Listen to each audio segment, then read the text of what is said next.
Slava Ukraine, Geroj Slava, and this is the sunset view here over the Dnieper.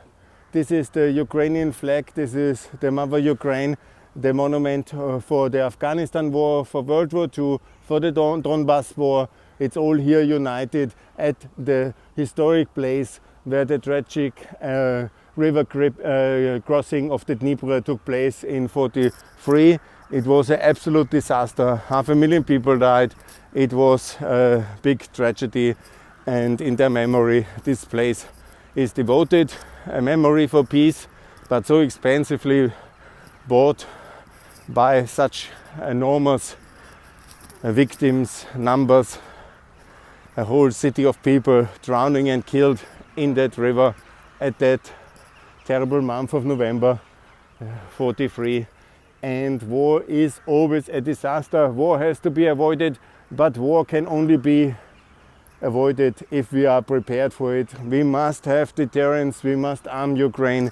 That is very important. And in the case of a further third war against Ukraine, there must be a supply of weapons and the declaration of war against the aggressor, against Russia. I know that's very hard for many to understand, but only if we declare war and do the economic consequence, the full harshness of the economic consequences of the declaration and status of war, we can prepare and get peace from Russia, because it will be the fall of Putin.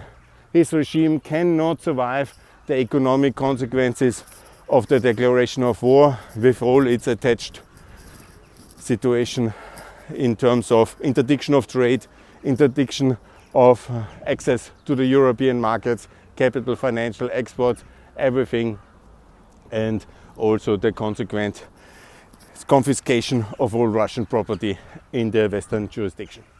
This is what happens in the status of war. This is very important to secure peace, and that's what I call for here. Thanks a lot for listening.